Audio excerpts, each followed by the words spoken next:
The hangar smelled of burnt fuel and cold metal, a scent familiar to anyone who had spent decades piloting starships across the void. Vera, a dragon woman of the Draconis clan, flexed her claws nervously against the railing of the maintenance bay. Her copper scales glinted under the harsh lights, and her golden eyes darted around, measuring every corner of the human ship. The human himself leaned against the control console, one arm crossed over his chest, the other resting on a scattering of star charts.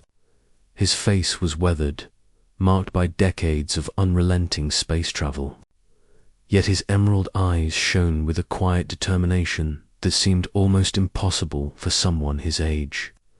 "I've been expecting you, Vera," he said, his voice calm, but carrying an unmistakable weight. Vera narrowed her eyes. "And I've been expecting to leave," she replied sharply, her tail flicking in irritation. "You promised information about the Nebulan routes, but all I see is rust and dust." The human chuckled, a low sound that rumbled like a starship engine starting up. "Information can wait. Time cannot." He straightened and took a step closer. "I'll be blunt, Vera. I have 1 year left." Vera froze mid-step, the words hanging in the air like a gravitic anomaly. 1 year?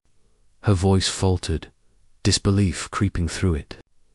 "You're not long for this universe," he interrupted, holding up a hand. "Exactly 1 year. And in that time, I need something impossible." Vera's claws dug into the railing. "Impossible? Try insane." He smiled faintly, leaning closer. "I need an heir. One born of your lineage, and the hangar, my entire fleet of ships, will be yours. No questions, no strings, all of it. The starways, the supply routes, the cargo, everything under your command." Vera's golden eyes widened in shock, not at the offer that was expected and tempting, but at the sheer audacity of the human and the weight of his words. "An heir with you." Her tail lashed sharply. "Do you even know what you're asking? Do you know what it means for a dragon woman to bond biologically with a human?" The human's face softened. "I know exactly what it means, Vera, and I don't care.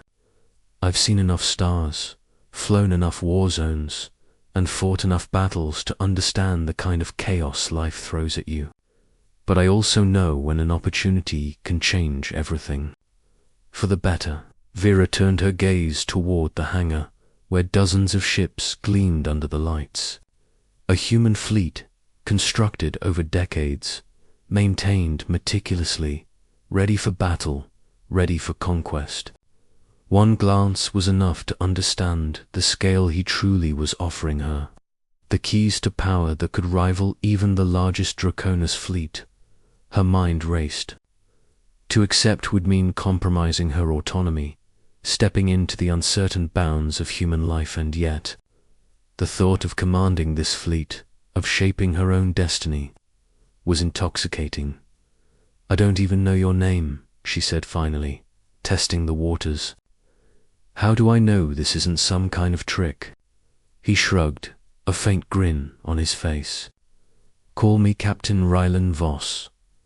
And if you think I'd survive this long in the void by trickery, you'd be mistaken. I deal in certainty, Vera. And right now, certainty is that I'll die in a year unless something changes." Her eyes softened slightly.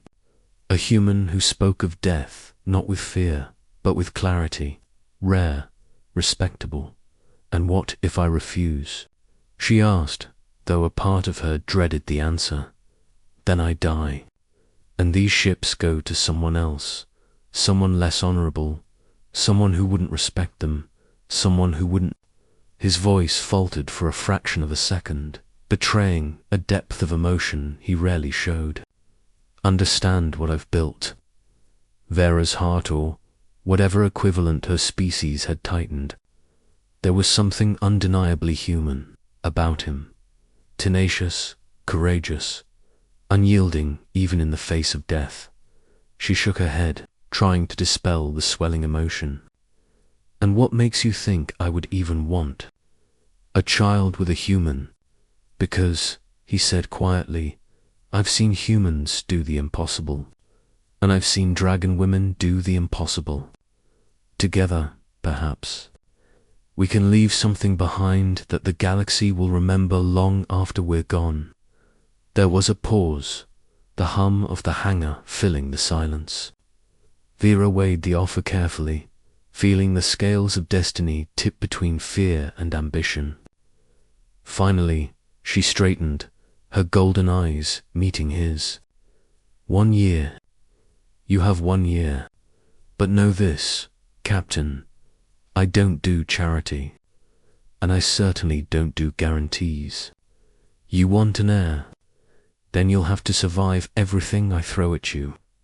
Ryland chuckled softly, his eyes glinting with a spark of life that seemed impossible for someone with a death sentence over his head. I expected nothing less. The following months were a whirlwind of strategy, survival, and unexpected camaraderie. Vera found herself amazed at the human's resilience, how he could outthink, outmaneuver, and adapt faster than most species she had encountered.